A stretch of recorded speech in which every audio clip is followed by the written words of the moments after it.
The years after victory are not always years of peace, and even immortals must choose when to depart. We all know Legolas the warrior, swift with a bow, steadfast to his friends, unshaken in the face of war. But what if I told you his most mysterious story begins not during the War of the Ring, but after it ended? Hidden between the lines of Tolkien's stories lies an untold chapter, the fate of Legolas. Tonight, we uncover it. Before we continue further into the story, if you could take a moment to like this video and subscribe to the channel, it would help us bring more tales from Arda to life. Now, let's return to the story. Legolas was no stranger to silence. Even in the clamor of battle, or amidst the laughter of companions around a fire, he could retreat into a stillness so complete it seemed to absorb the world itself. But after the War of the Ring, that silence changed. It deepened. It stretched across years that few ever glimpsed.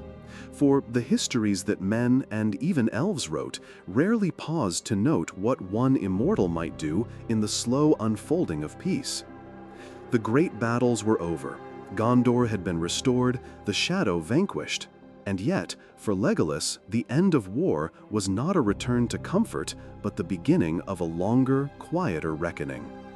He walked the forests of the north, through green halls once filled with the songs of his people, now echoing with absence. Every tree he passed seemed older somehow, its bark etched with memory, its roots whispering of a time when all was unbroken.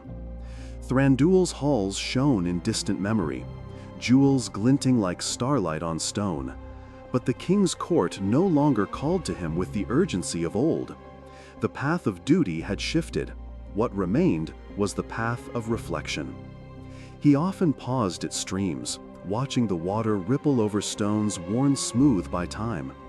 He could remember the laughter of Gimli, the quiet courage of Aragorn, and the strange, tender bond he had shared across the vastness of that long journey south. And in those moments, he felt the pull of something he had never known in all his centuries, the weight of endings. For an immortal, an ending is a peculiar thing, fleeting yet unrelenting, like the final chord of a song whose melody you cannot quite remember. It was in these moments that Legolas began to ask the questions that would shape the years ahead. What does an elf do when the wars that defined him have ended? How does one continue to live when the songs of the world have shifted?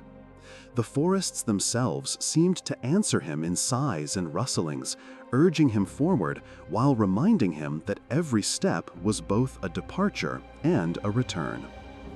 And so he walked, listening to the silence, tracing the echoes of a world that was moving on without him, yet somehow inviting him to move with it. His first steps after the War of the Ring led him not to courts or cities, but to the wild places of Middle-earth, the deep forests and quiet hills that still remembered the rhythms of ages past. He traveled light, carrying only the essentials of an elf accustomed to long journeys, his bow ever at his side, arrows fletched with the care of centuries. The roads were empty, and in their emptiness he found a strange freedom. No summons, no oaths, no banners to honor, only the wind, the earth, and the soft murmur of rivers. Even the stars seemed different.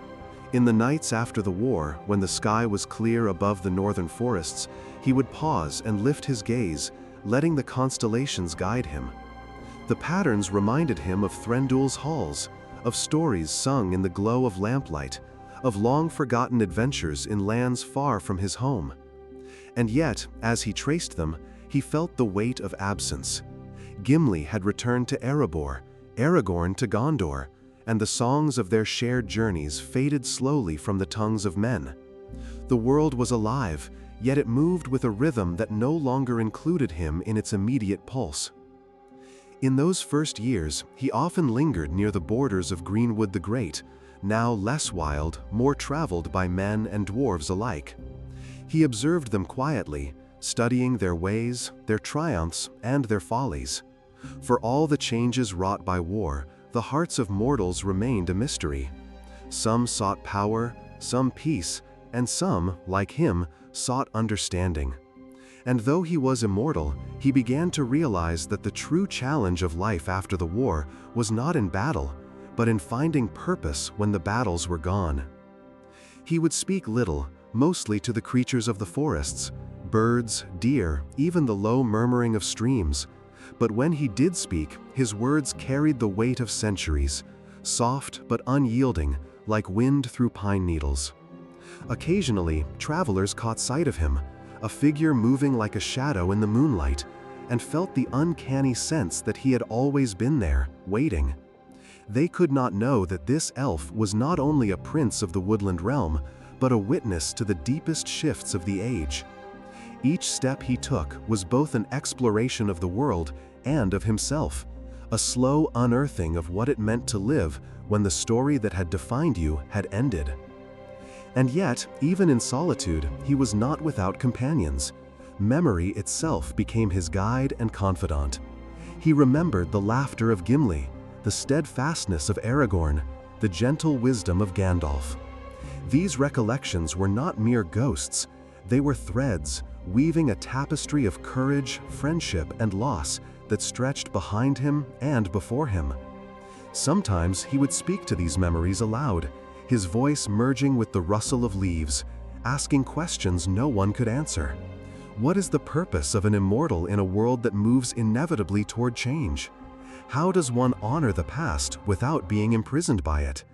And in asking, he began, slowly, to find paths that might lead to answers. He did not linger forever in Greenwood. The call of the wider world, faint but persistent, eventually drew him beyond the familiar shadows of Mirkwood. He traveled eastward, following paths that had once been quiet, ancient trails forgotten even by men. In these places, the forests were older still, trees that had grown since the beginning of the Third Age, their trunks thick and gnarled, their roots tangled like the memories of ages. He walked beneath them in silence, listening to the slow heartbeat of the world, sensing the weight of things that were and things yet to come. Along the way, he encountered other elves, though few in number. Many had already sailed west, leaving Middle-earth lighter, quieter, and lonelier than it had been in centuries. Those who remained often spoke little of the past, preferring to move with purpose rather than linger in reflection. Yet when they met him, they recognized in his eyes a familiarity, both comforting and strange, a shared history of peril and triumph, of battles fought and friendships forged, and the unspoken truth that the age of elves in Middle-earth was drawing to a close. He would sometimes sit beneath the canopy of an ancient grove, letting his thoughts drift like leaves on the wind. The tales of the world's transformation reached him through whispers, kingdoms rising, others fading, men claiming lands once held by elves, dwarves, and the creatures of the deep woods. And always he felt that quiet ache of displacement, not for lack of belonging, but for the fleeting nature of those who belong only in the moment. In this, he was profoundly mortal in spirit, though immortal in being, caught between centuries and moments, between memory and change. The rivers he followed spoke to him of journeys, of paths unseen. He passed through quiet valleys where wildflowers grew untouched by human hand, and across hills that rolled endlessly, kissed by the light of dawn. Sometimes he glimpsed signs of his old companion's travels, a broken sword, a faint scent of smoke, or the distant shadow of a king's banner. Each hint stirred both joy and sorrow, joy that the world endured, sorrow that it endured without him. There were moments when he thought of the Undying lands. The notion was no longer distant myth, it was a horizon he could feel tugging at him, a promise of rest and reunion with kin lost long ago. Yet the decision to leave Middle-earth was neither sudden nor easy. Each forest, each stream, Each stone he passed held echoes of his past. Every choice carried weight. The decision to linger or depart was itself a journey, one measured not in miles, but in the quiet reckonings of heart and mind. And so he walked on, ever forward, carrying both the victories of the past and the uncertainty of what lay ahead. His bow was always ready, not for war, but for the unseen dangers that lingered even in times of peace. His senses were alert, attuned to the life around him, the subtle rustle of a fox, the distant flight of a hawk, the whisper of the wind across the hills. In every moment, he was alive to the world, a witness and participant in the unfolding story of Middle-earth, even as that story began to outpace him. As he traveled further from Mirkwood, Legolas came upon settlements and outposts where men and dwarves had begun to reshape the world in their image. He watched them build roads and fortresses, saw the flicker of smiths' forges, and heard the clatter of hammers in the distance. Yet he did not intervene unless needed. His presence was often subtle, a shadow among the trees, a swift arrow that might pass unnoticed, or a guiding hand left unseen. In this, he became both guardian and witness, a reminder that the age of elves, though waning, still left traces upon the world. He found himself drawn to the dwarves of Erebor and the Blue Mountains. Gimli's kin welcomed him with warmth, tempered by laughter and amazement at his enduring youth.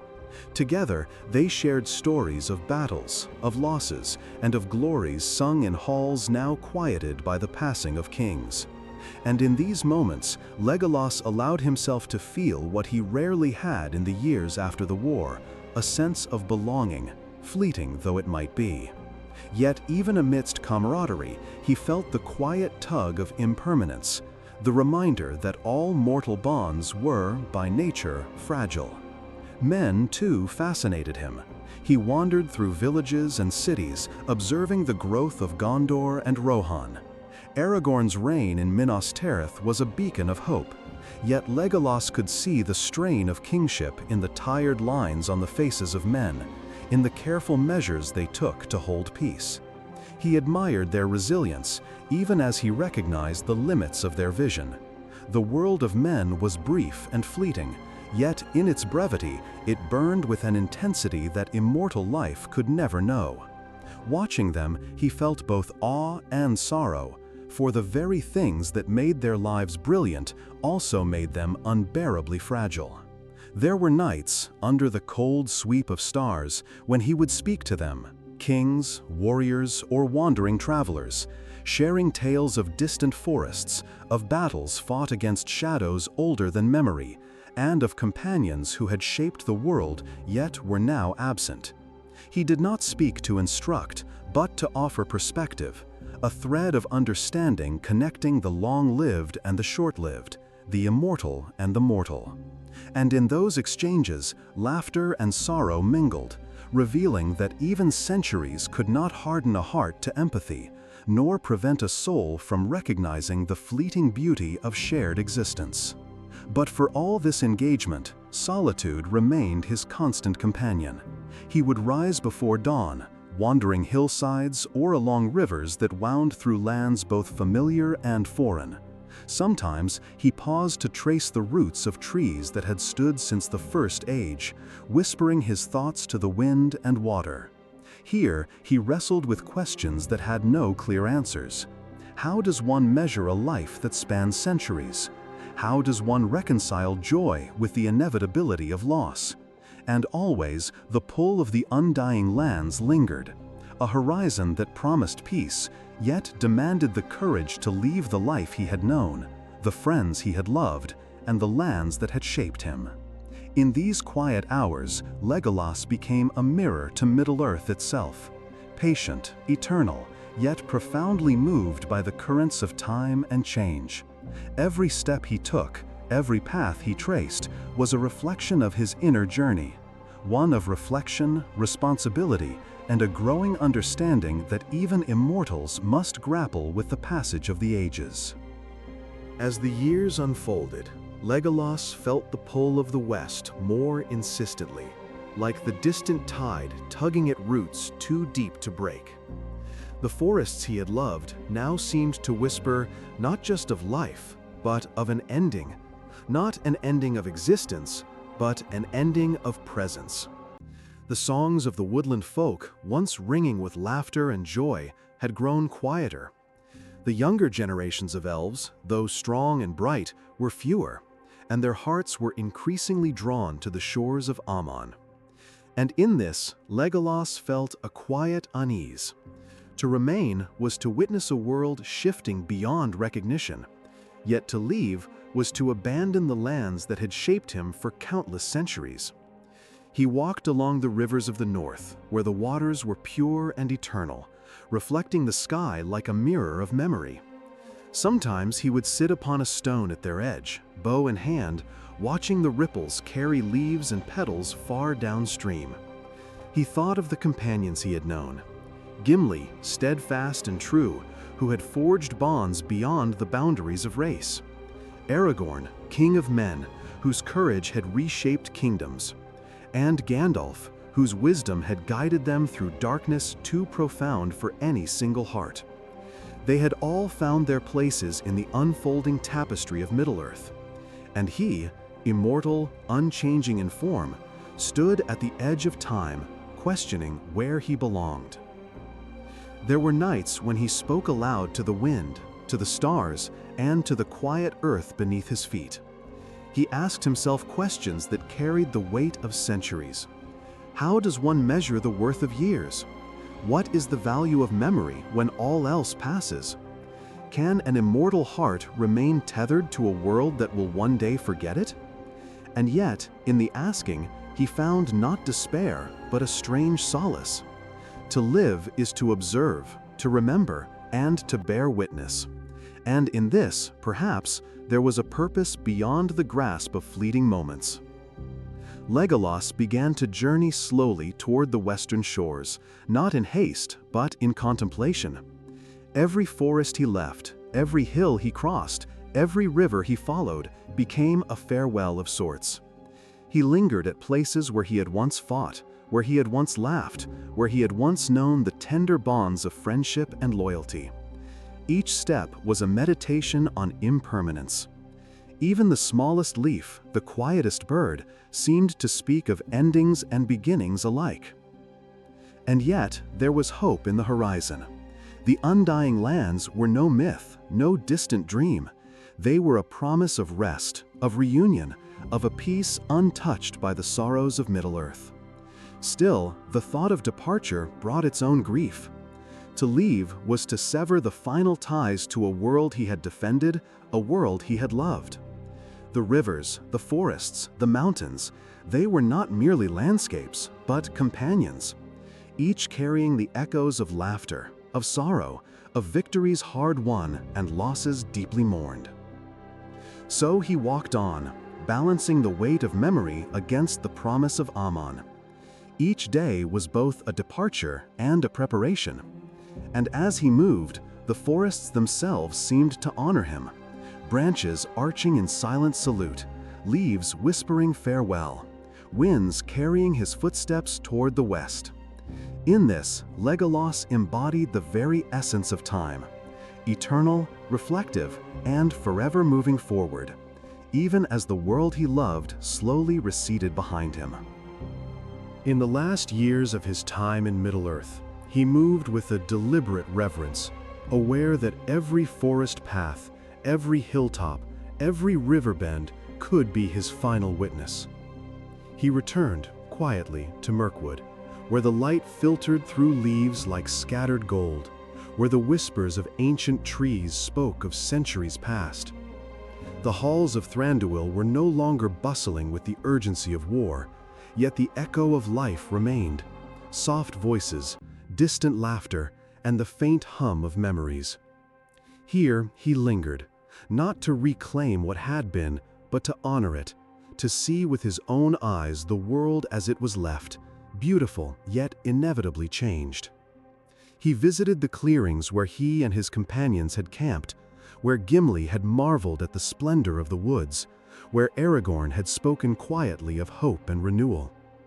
The air seemed to remember their presence, carrying faint imprints of laughter and courage. He touched the bark of old oaks, his fingers tracing centuries of growth, and he spoke to them in low tones, words more for himself than for any ear. "I have seen much," he whispered, "and yet there is still more I must see. Farewell, old friends, and keep the memory of what was alive in your whispers and in your wind." The elves who remained in Greenwood watched him with quiet understanding. They knew the weight he bore and the choice he now faced. Some spoke in silence, offering gestures rather than words, a bow lowered, a nod, a gift of fruit or a song at twilight. They too had felt the pull of Aman, and yet, like him, they understood the gravity of leaving behind a world shaped by so many years of struggle and joy. It was not abandonment, but an acknowledgement that life, immortal or fleeting, must move with the currents of time. His farewells extended beyond elves. He ventured into lands touched by men and dwarves, leaving subtle blessings and counsel in the paths he traversed. He walked among the rolling plains of Rohan and the stone towers of Gondor, often unseen, sometimes glimpsed as a fleeting shadow or a sudden glimmer in the sun. Those who encountered him would speak later of a figure so light and silent, yet whose presence carried an inexplicable weight of history and purpose. To them, he was a messenger of the past, a living link to the deeds that had shaped the age. And yet, amidst all this movement, he carried a private sorrow. The forests, the mountains, the rivers, they were more than landscapes. They were companions, repositories of memory and emotion.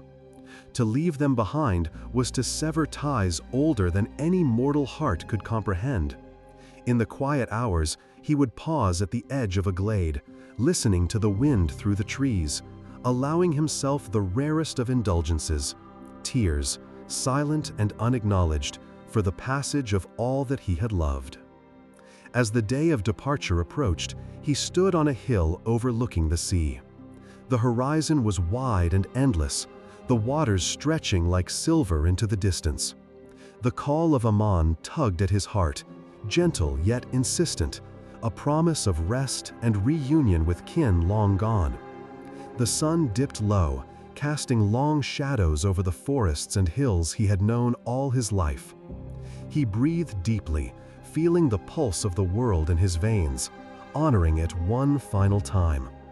And then, with the patience of centuries and the courage of countless battles, he turned toward the west, toward the great journey that awaited beyond the seas, carrying with him the memories, the grief, and the quiet joy of a life spent as both witness and participant in the story of Middle-earth. The sea lay before him, vast and shimmering under the late sun, a ribbon of silver stretching beyond the reach of memory. Legolas stood at the edge of the shore, listening to the gentle crash of waves against stone, each one carrying a whisper of the ages behind him. The forests, the mountains, the rivers, all that he had known, were etched into his mind, vivid and eternal. Yet the call of Aman was undeniable, a soft but persistent song that spoke of reunion, rest, and the serenity of unchanging light.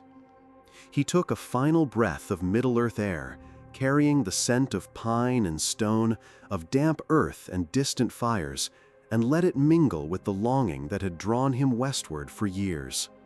When the ships arrived, they were not merely vessels of wood and sail. They were gateways to an end and a beginning, to a land where time's passage did not press upon the heart so relentlessly. He stepped aboard with quiet reverence, feeling the familiar pull of the sea beneath his feet, the sway of the decks like the pulse of the world itself. Around him, others moved with him, elves he had known and those he had not, but he remained aware, profoundly, of the personal nature of this journey. It was not a departure in haste or triumph, but a passage filled with reflection, gratitude, and the inevitable ache of farewell. As the coast of Middle-earth receded, forests shrinking into memory, rivers narrowing to silver threads, Legolas allowed himself to contemplate all that he carried: the victories and losses of war, the laughter and grief of companions, the beauty and sorrow of lands that had shaped his life. He thought of Gimli, who would remain in Erebor, stalwart and steadfast, carrying the memory of their friendship in stone and song; of Aragorn, king of men, whose choices would echo across generations; and of Gandalf, who had guided them through darkness so deep it had touched the soul itself. These were not mere memories, they were anchors, threads binding him to the world he left behind. The wind rose as the ship sailed, carrying with it the taste of salt and the cries of seabirds. Legolas stood at the prow, hair brushing his shoulders, eyes fixed on the horizon where sky met water, the boundary between the known and the eternal. In the silence between the waves, he felt time stretch, a paradox familiar to all who endure beyond the years of men. The past vivid, the future uncertain, the present fleeting yet eternal. Each heartbeat seemed to mark centuries, each breath a meditation on the impermanence of all he had loved, yet also the continuity of life beyond grief. As the shores of Middle-earth faded completely from sight, he spoke softly, not to anyone, but to himself, to the trees and rivers and mountains that had nurtured him. Farewell, my friends. Farewell, my home. I go now, not to forget, but to carry all of you with me into the light beyond the sunset. The sea accepted his words in silence, waves rippling as if to echo them, the horizon endless and waiting. In that moment, Legolas understood fully the paradox of immortality. It is not to live untouched by time, but to witness the unfolding of it, to honor it, and to carry its memory forward with grace. And so he sailed west, a lone figure embraced by wind and water, leaving Middle-earth behind, yet never truly departing from it, for the forests, the mountains, the rivers, and the friendships he had cherished were embedded in him, eternal as his own heartbeat. The journey to the Undying Lands was both an ending and a promise, a final step in a life that had spanned centuries, yet whose resonance would echo across the ages, quietly, endlessly, like a song the world remembers long after the music has faded. Even as the shores of Middle-earth disappeared beneath the horizon, Legolas felt no emptiness, only a profound fullness. Every tree, every river, every mountain he had touched in life, their presence was inscribed upon him. They were no longer simply landscapes to traverse, but companions of memory, each pulse of his immortal heart echoing with their essence. The forests whispered still, not in sound, but in the quiet resonance of knowing. He had loved deeply, fought fiercely, and borne witness to an age of greatness and loss alike. He thought of the countless moments that had defined him, not the battles alone, but the small gestures of kindness, the shared laughter, the quiet nights under stars with friends long gone. Gimli's grin at some dwarvish joke, Aragorn's calm assurance before a perilous council, Gandalf's measured smile that carried the weight of worlds. All these fragments were stitched into the tapestry of his being. They reminded him that life's meaning is not in the victories alone, nor in the defeats, but in the way hearts touch one another, in the fleeting intimacy of shared courage and sorrow. The sea stretched endlessly before him, silvered by the fading sun. Each wave was a quiet testament to the passage of time, relentless yet rhythmic, carrying him onward to a realm untouched by shadow, untouched by decay. And yet, the lesson of Middle-earth traveled with him, that even immortality does not diminish the significance of presence, that even endless years cannot erase the value of a single lived moment. He carried the story of the world in his eyes, a living repository of memory, wisdom, and love, invisible yet enduring. In these final hours before reaching Aman, he understood the truth that had been unfolding across centuries. Immortality is not merely the continuation of life, but the stewardship of memory, the honoring of all that has been, and the quiet courage to witness change without clinging, to let go without despair. The forests of Greenwood, the mountains of Erebor, the plains of Rohan, they were not left behind, for they were embedded in him, eternal as the stars that still guided his gaze. And in the stillness of the approaching dawn, when the first light of Aman shimmered on the distant waves, Legolas closed his eyes and breathed. There was sorrow, yes, for all that he had loved and left, but also a serene joy. He had lived as fully as one could, had loved without measure, and had walked the world as both witness and participant, an immortal heart in a mortal story. The Undying lands awaited, not as an escape, but as a continuation, a horizon where memory and hope converged, where rest was deserved and life's richness could be reflected upon without end. As the ship drew closer to the golden shores, he opened his eyes, and the light touched him gently, like the embrace of an old friend. He smiled, a smile both quiet and profound, for he knew that Middle-earth was not behind him. It lived in him, eternal and unbroken, a song of life and love carried across the seas. And so, with wind in his hair, salt on his skin, and the weight of centuries behind him, Legolas sailed into the Undying lands, leaving the world he loved in its own rhythm, yet carrying its heartbeat forever within his own. So now you know the untold silence, or rather the untold silence of Legolas, a warrior who became a wanderer, a friend who refused to part ways, even at the end of the world, and a mystery that Tolkien left for us to explore. But here's the thing, if Legolas's fate is this mysterious, what about the other members of the Fellowship? Wait until you hear the strange, secret fate of Gimli after the ring.